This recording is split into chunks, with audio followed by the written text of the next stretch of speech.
कपकोट में मुख्यमंत्री पुष्कर सिंह धामी ने किया रोड शो। कार्यकर्ताओं ने किया जोरदार स्वागत। कई योजनाओं का किया शिलान्यास और लोकार्पण।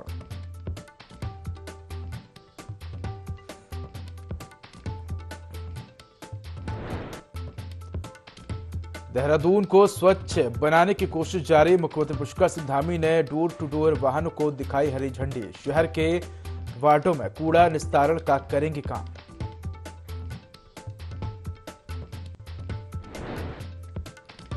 वन मंत्री सुबोध उनियाल ने गिनाई विभाग की प्राथमिकता। कहा, इस वर्ष 25 लाख लोगों को रोजगार से जोड़ेगा विभाग। इको फ्रेंडली और वन पंचायतों को मजबूत करने का किया जाएगा काम।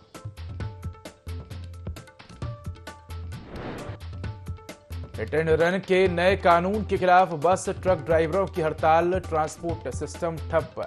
चक्का जाम के कारण यात्री परेशान।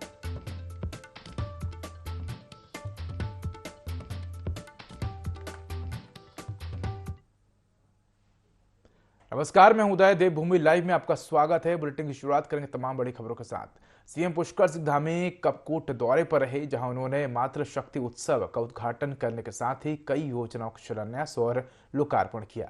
इस दौरान सीएम धामी ने कपकोट ब्लॉक से केदारेश्वर मैदान तक रोड शो किया। रोड शो में मुख्यमंत्री धामी के साथ अल्मोड़ा से सांसद अजय टमटा और बागेश्वर की विधायक पार्वती दास और कपकोट के विधायक सुरेश गढ़िया भी मौजूद रहे। बता दें कि सीएम धामी कपकोट दौरे पर रहे। इस दौरान सीएम धामी का गुक्ते की माला पहनाकर स्वागत किया गया। सीएम धामी ने कपकोट से केदारेश्वर मैदान तक रोड शो किया और केदारेश्वर में जनसभा को भी संबोधित किया।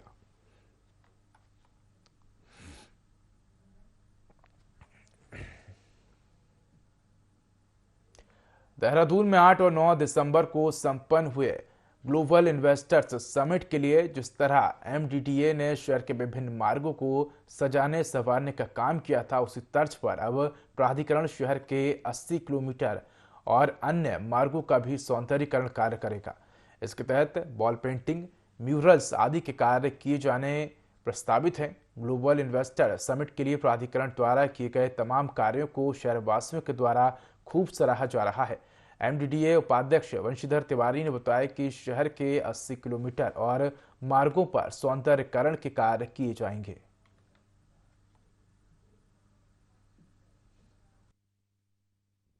हमारी आड़त बाजार शुरू हो जाएगी। नए साल में तहसील पार्किंग शुरू हो जाएगी। नए साल में हमारा जो ऋषिकेश नगर निगम के साथ जो हम लोग पार्किंग बना रहे हैं उसका काम शुरू हो जाएगा। मसूरी में पार्किंग का निर्माण शुरू हो जाएगा। जो इको पार्क मसूरी में हम लोग प्रस्तावित कर रहे हैं उसको भी काम शुरू हो जाएगा। इसके अलावा और कई भी प्रस्ताव हैं जहां पर पार्किंग हमें बनानी है। उसके लिए हम लोग अलग अलग विभागों से बात कर रहे हैं। जैसे जमीन मिलेगी पार्किंग और दूसरी सुविधाओं का विस्तार किया जाएगा। हरिद्वार में विधायक आदेश चौहान ने बहादुराबाद विद्युत उपकेंद्र का शुभारंभ किया। उपकेंद्र 3 करोड़ 76 लाख में बनकर तैयार हुआ है। इस केंद्र से लोगों को बिजली समस्या से नहीं जूझना पड़ेगा।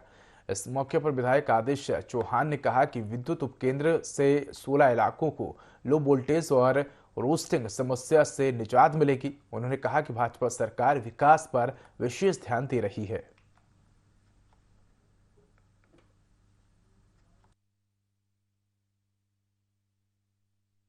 पिछले लंबे समय से जैसे बहादुराबाद और इस सब स्टेशन से जुड़े हुए जितने गांव हैं वहां पर लगातार आबादी का घनत्व जो बढ़ता जा रहा था और साथ साथ कुछ हमारे एरियाज के अंदर नई नई इंडस्ट्री भी आई हैं, तो उसके कारण लगातार लोड बढ़ रहा था और जिसके कारण बहुत क्राइसिस रहता था।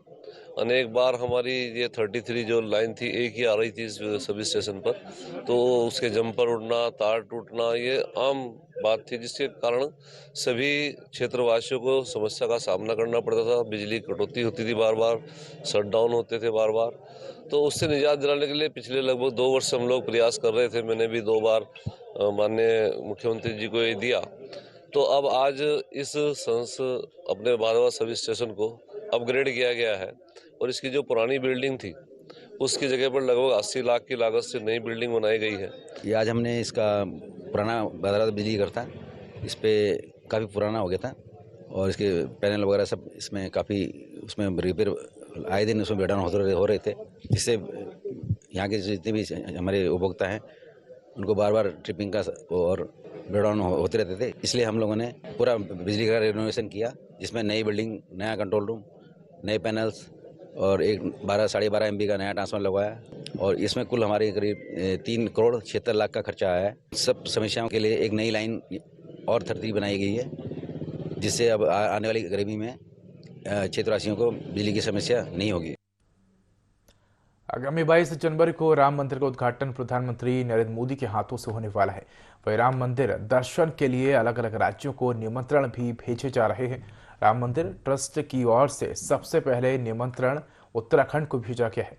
इसको लेकर भारतीय जनता पार्टी बेहद उत्साहित है। बीजेपी की वरिष्ठ नेता और ऋषिकेश की निवर्तमान मेयर अनीता ममकई का कहना है कि उत्तराखंड से आगामी 25 जनवरी को करीब 1.5 से 2,000 राम भक्त उत्तराखंड से अयोध्या में राम मंदिर के दर्शन के लिए जाएंगे। उन्होंने बताया कि हर राज्य को राम मंदिर दर्शन और अयोध्या में अलग अलग स्थान का दर्शन करने के लिए 24 घंटे राम मंदिर ट्रस्ट की ओर से निर्धारित किए गए हैं। उन्होंने कहा कि हम सभी लोग बेहद उत्साहित हैं और बेहद गर्व महसूस कर रहे हैं कि उत्तराखंड को सबसे पहले राम मंदिर दर्शन का न्योता आया है।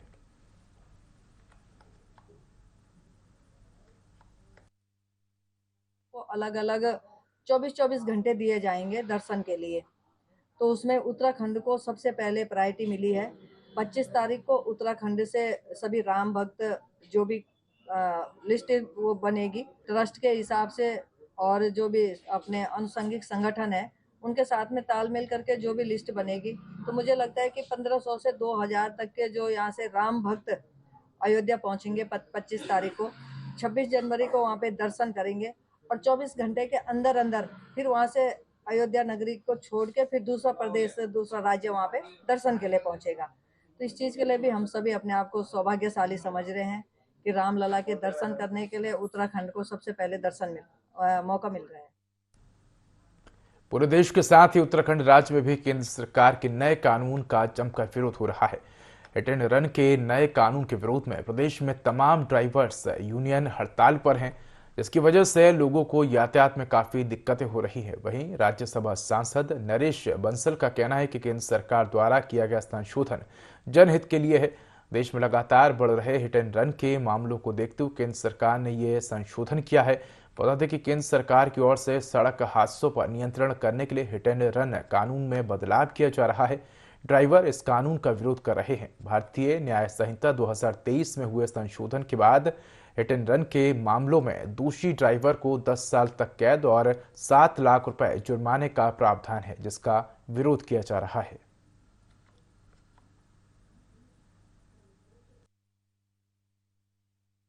का मामला है जिसके कारण कल ट्रक की और उसकी हड़ताल हुई है।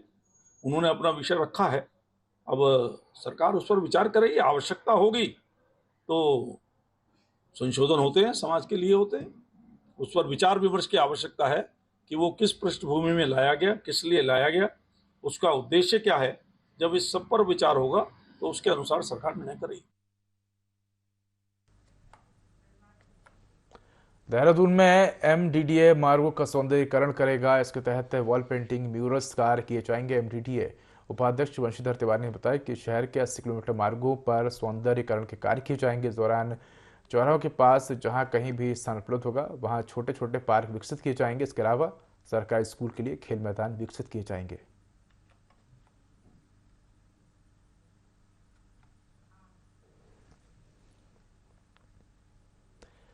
हिट एंड रन कानून में संशोधन के बाद से चालक, परिचालक संघ और ट्रांसपोर्टर हड़ताल पर हैं। इस हड़ताल का भले ही पहले दिन थराली और आसपास के इलाकों में कोई असर नहीं दिखा, लेकिन इस हड़ताल को समर्थन देते हुए नारायण बगड़ थराली टैक्सी यूनियन समेत देवाल थराली टैक्सी यूनियन ने अपने वाहनों के पहिए जाम रखे, जिसका असर भी देखने को मिला है। कई यात्री पैदल ही अपने गंतव्य को निकल पड़े तो कई यात्रियों को वापस लौटना पड़ा।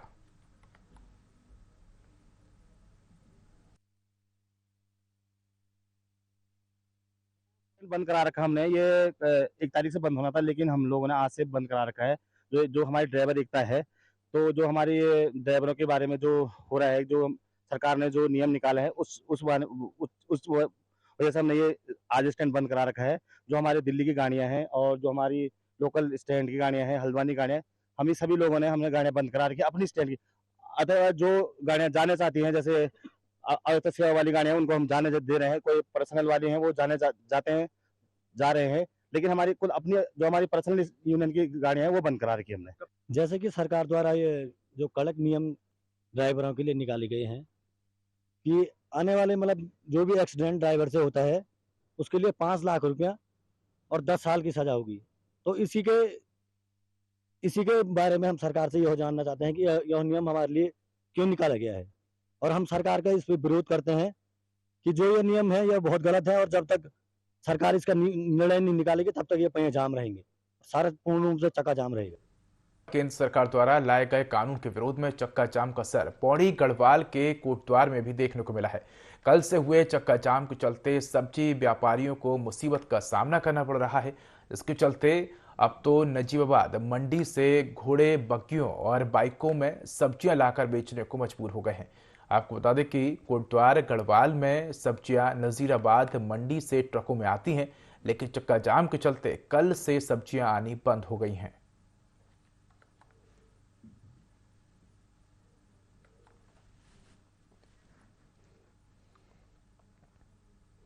नए साल के अवसर पर सीएम पुष्कर सिंह धामी ने राज्यपाल retired lieutenant general Gurmeet Singh से मुलाकात की। सीएम ने राज्यपाल को नए साल की शुभकामनाएं दी। वहीं सीएम के बाद कैबिनेट मंत्री प्रेमचंद अग्रवाल, गणेश जोशी ने भी राज्यपाल से मुलाकात की और कई मुद्दों पर चर्चा की।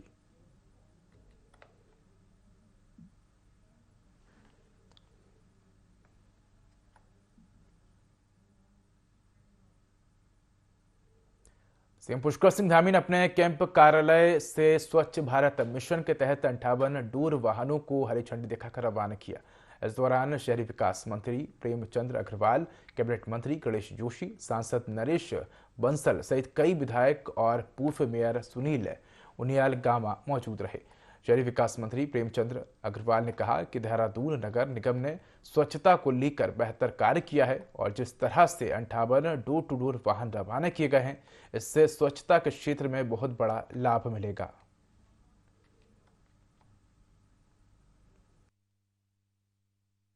निगम स्वच्छता की दृष्टि से बहुत अच्छा काम कर रहा है, लेकिन उसके बावजूद अभी हमें आवश्यकता है कुछ और वाहनों की।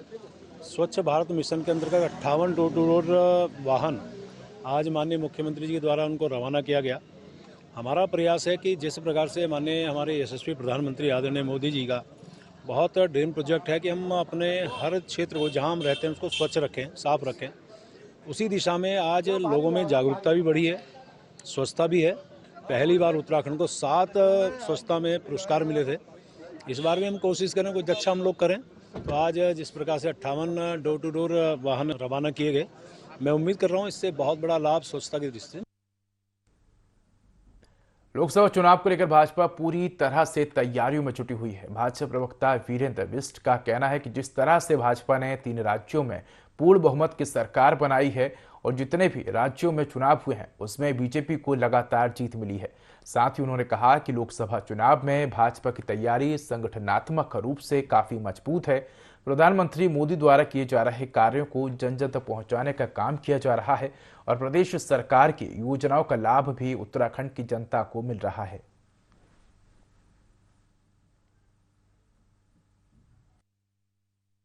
भारतीय जनता पार्टी के लिए उत्कृष्ट रहने वाला है।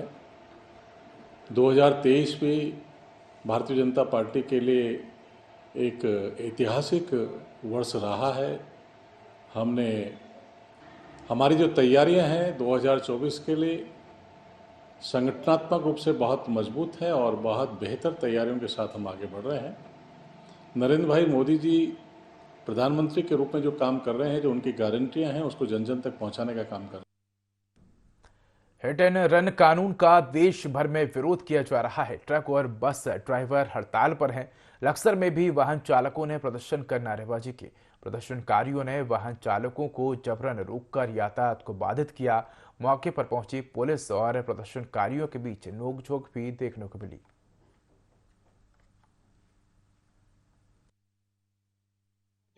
जो कानून बनाया है ये गलत है, ये सभी के लिए गलत है, हमारे लिए नहीं। हम ड्राइवर हैं, बड़ी गाड़ी चलाते हैं, ये मोटरसाइकिल वालों के लिए गलत है, ये रिक्शा चलाने वालों के लिए भी गलत है, ये सबके लिए गलत है। हर घर में ड्राइवर है। हम ये चाहते हैं कि ये कानून गलत है। अब देखो, हम गरीब आदमी हैं, हम लोग कहाँ से जुर्माना देंगे 7 लाख रुपए का, और कहाँ 10 साल की सजा काटेंगे। अगर हम लोग 10 साल की सजा काटेंगे तो हमारे बच्चे कहाँ सड़कों पर आ जाएंगे, हमारे तो मकान बिक जाएंगे, घर बिक जाएंगे, हम लोग तो लावारिस हो जाएंगे। सरकार हमारे लिए क्या कर रही है? ये अच्छा कानून क्या है, नहीं है। सबसे पहले हम ये कहना चाहते हैं, जो हमारे माननीय गृह मंत्री श्री अमित शाह जी हैं, उनसे हम ये रिक्वेस्ट करना चाहते हैं, उन्होंने जो ये नियम लागू किया, ये कानून लागू किया हिट एंड रन का, इससे हमारे सारा ड्राइवर भाई, जितना भी हमारा ड्राइवर समाज है, ड्राइवर एकता है, वो सभी से बहुत नाखुश है। हम इतने सक्षम नहीं है कि हम 7 लाख रुपए जुर्माना और प्लस 10 साल की सजा काट सके। इतने सक्षम हमारे ड्राइवर भाई नहीं है। यदि हमारे पास इतनी पूंजी होती 10 लाख, 7 लाख, 20 लाख, तो हम कुछ अपना छोटा मोटा बिजनेस करके बैठ सकते थे। हम रोड पे गाड़ी नहीं दौड़ाते, हमें कोई शौक नहीं है रोड पे गाड़ी दौड़ाने का। बस हम इतना ही कहना चाहते हैं। श्री हमारे जो गृह मंत्री जी हैं, उनसे हमारी ये गुजारिश है कि ये कानून वापस लिया जाए। 22 जनवरी को अयोध्या में श्री राम मंदिर का उद्घाटन प्रधानमंत्री मोदी करेंगे और वहीं भगवान राम की प्राण प्रतिष्ठा भी होगी। इधर विपक्ष का आरोप है कि वह इस मामले में भी राजनीति कर रहे हैं। इस पर गुर्जर नेता और पूर्व सांसद अवतार सिंह भड़ाना ने राम मंदिर मामले में विपक्ष को राजनीति नहीं करने की सलाह दी है और कहा है कि हमारे लिए गर्व की बात है कि 500 साल बाद हमारा सपना पूरा हो रहा है और अयोध्या में भगवान श्री राम का भव्य और दिव्य मंदिर बन रहा है। इसको राजनीतिक रंग ना दिया जाए, क्योंकि ये हमारी 500 वर्षों की तपस्या है। ना जाने कितने लोगों ने राम मंदिर निर्माण को लेकर अपना बलिदान दिया है। राम मंदिर हमारी आस्था और आत्मा का मंदिर है।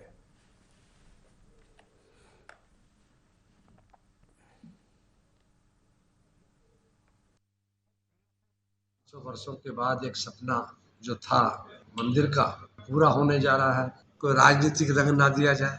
ये हमारी 500 वर्षों की तपस्या है। न जाने कितने लोग इसमें कुर्बान हो गए हैं, कितनी बड़ी कुर्बानियां हैं। तो इससे बड़ी खुशी की बात क्या हो सकती है कि वो हमारी आत्मा का मंदिर है, वो हमारी आस्था का मंदिर है।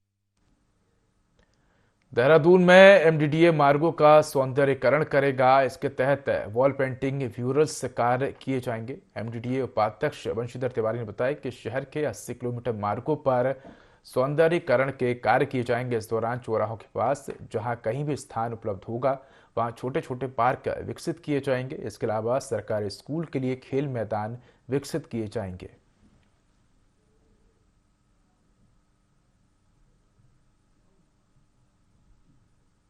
काम किया, उसकी काफ़ी जन सामान्य के द्वारा उसको अप्रिसिएट किया गया, तारीफ की गई। तो उसी को बढ़ाते हुए इन्वेस्टर समिट में हम लोगों को काम मिला था। उसमें देहरादून की 13 मुख्य सड़कों को हमने लिया था और उससे भी काफ़ी जन सामान्य से हम लोग जो फीडबैक है बहुत अच्छा है। तो माननीय मुख्यमंत्री द्वारा निर्देश दिए गए कि बाकी जो बची हुई सड़कें हैं उनको भी लिया जाए। तो ऐसी लगभग 30 सड़कों को हमने और चिन्हित किया है देहरादून में, ऋषिकेश में, और विकास नगर की तरफ भी हम लोग बढ़ रहे हैं। तो उन सड़कों का भी सौंदर्यीकरण हम लोग करेंगे। जनपद उत्तरकाशी का सिउड़ा गांव जनपद मुख्यालय से महज 3 किलोमीटर दूरी पर है और इतने पास होने के बाद भी पिछले 40 सालों से यहां के लोग रोजमर्रा की जरूरतों को लेकर परेशानी उठा रहे हैं और अपना जीवन यापन कर रहे हैं। मुख्यालय और गांव के बीच लोगों द्वारा अस्थायी पुल बनाया जाता है जो बारिश के सीजन में बह जाता है, जिससे लोगों को आने जाने में परेशानी होती है। इस समस्या को लेकर गांव वालों ने प्रशासन से भी मदद की गुहार लगाई है, लेकिन अभी तक कोई समाधान नहीं हुआ है।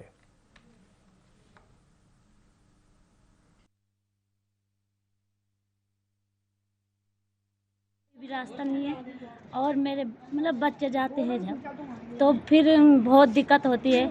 एक दिन मेरा बच्चा यहाँ रास्ते से आया, वो अपने आप थोड़ा सा गिरने वाला था, पता नहीं किसने बचाया, भगवान ने। प्लीज़ आप लोग सब हमारी मदद करो, भगवान यही विनती है हमारे आपसे। जो हमारा दुख देखेगा हम उसी को देखेंगे। सब लोग आते हैं यहाँ कि हमें वोट दो, पर कोई भी हमारी सुनवाई नहीं करते हैं। गाँव की महत्वपूर्ण समस्या है रास्ते की। हमने कई बार प्रशासन से निवेदन किया कि हमारे रास्ते की व्यवस्था की जाए। गंगा जी के सामने हमने गांव के सभी लोगों ने इकट्ठे होकर पुल लगा रखा है। यहाँ से कई दुर्घटनाएं हो चुकी है। एक बार एक लड़का उससे गिर के उसकी मृत्यु हो गई थी। बड़ी मुश्किल से एक लड़की को हमने बचाया और बच्चों के रोज़ आने जाने की समस्या है। हमारे छोटे छोटे बच्चे स्कूल जाते हैं, अगर स्कूल नहीं भेजेंगे तो हर गांव का भविष्य क्या होगा। हमने प्रशासन से निवेदन किया कि हमारे लिए ये रास्ते का निर्माण करें। प्रशासन हमेशा आश्वासन देता रहता है कि हमारे तुम्हारे लिए रास्ता आएगा, ट्रॉली लगेगी। कुछ नहीं हुआ, आज तक कुछ नहीं हुआ। साल बदला लेकिन तस्वीर नहीं बदली। आज मैं खड़ा हूँ जनपद मुख्यालय से महज 3 किलोमीटर दूर छिणा गांव में। आप मेरे पीछे देख सकते हैं कि यहाँ पे जो यहाँ ग्रामीणों द्वारा जो है अस्थायी पुल बनाया गया है, उस पर किस प्रकार से लोग जो है सफर कर रहे हैं। फिलहाल जब से ये लोग यहाँ बसे तब से इन लोगों के सामने यही समस्या हर बार खड़ी हो जाती है, क्योंकि जब यहाँ पे बारिश का मौसम होता है तो उस टाइम जो ये माँ गंगा जो नदी है ये बहुत ज़्यादा मात्रा में यहाँ पे ये बढ़ जाती है, जिस कारण से जो इनका संपर्क गाँव वालों का पलीपार से कट जाता है। और प्रशासन ने जो यहाँ पे व्यवस्था के लिए जो ट्रॉली तो लगाई है, लेकिन वो ट्रॉली जो है हाथ से खींचनी पड़ती है, जिसके कारण से जो यहाँ के स्थानीय लोग हैं उनको जो है बहुत बड़ी दिक्कतों का सामना करना पड़ता है। अभी जब मैं गाँव वालों से बातचीत कर रहा था तो उनका कहना है कि यहाँ पे जो है 2 बार दुर्घटना भी हो चुकी है, जिसमें कि जो है एक स्कूली जाने वाला जो छात्र है उसकी जो है मौके पे ही मौत हो गई थी, जबकि जो है एक छात्रा थी उसको जो है बड़ी मुश्किल से गाँव वालों ने बचाया था। फिलहाल देखते हैं इस गाँव की कब तस्वीर बदलती है। दीपक नोटल, ND24 उत्तरकाशी। साल बदला लेकिन तस्वीर नहीं बदली। आज मैं खड़ा हूँ जनपद मुख्यालय से महज जनपद उत्तरकाशी का छिणा गाँव। जनपद मुख्यालय से महज 2.5 से 3 किलोमीटर दूरी पे है। और यहाँ पे एक बहुत बड़ी समस्या जो इन ग्रामीणों के सामने है वो है पुल की, क्योंकि यहाँ पे जो है स्थायी रूप से कोई पुल नहीं है। क्योंकि जब यहाँ पे जब बरसात के सीजन में जो है गंगा का जब विकराल रूप होता है, यहाँ पे बहुत ज़्यादा मात्रा में नदी बढ़ जाती है, तो उस समय जो है इनका जो अस्थायी पुल है वो बह जाता है। पर हालांकि प्रशासन ने यहाँ पे जो है ट्रॉली की व्यवस्था की गई है, लेकिन जो यहाँ के ग्रामीण है उस ट्रॉली से खुश नहीं है, क्योंकि उस ट्रॉली को चलाने में 2 आदमियों की जरूरत पड़ती है। और जो अगर कोई अकेला आदमी को माना मार्केट जाना है या किसी बीमार को पहुंचाना है तो उसमें इनको समस्या आ जाती है। फिलहाल साल तो बदल गया, देखते हैं इस गांव की तस्वीर कब बदलती है। दीपक नोटल, ND24। पिथौरागढ़ में होमगार्ड विभाग ने द्रुत कार्यशाला का आयोजन किया, जिसमें बताया गया कि उत्तराखंड सरकार ने एक द्रुत ऐप बनाया है, जिसमें कोई व्यक्ति अपने मोबाइल में डाउनलोड कर सकता है, जिसकी मदद से आप कहीं भी और किसी भी पैनिक स्थिति में हो, बस एक बटन दबाते ही नजदीकी 2 से 3 होमगार्डों को तुरंत आपकी लोकेशन पर आ जाएंगे।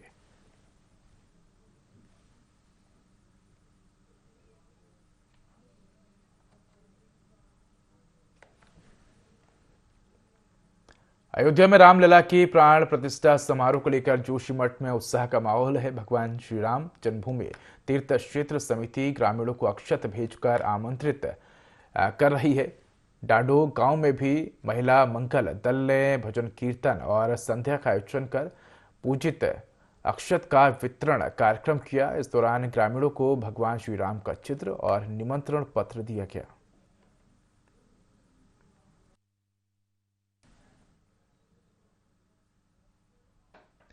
तो फिलहाल इस बुलेटिन में इतना ही। खबरों के अधिक अपडेट के लिए देखते रहिए ND24। नमस्कार।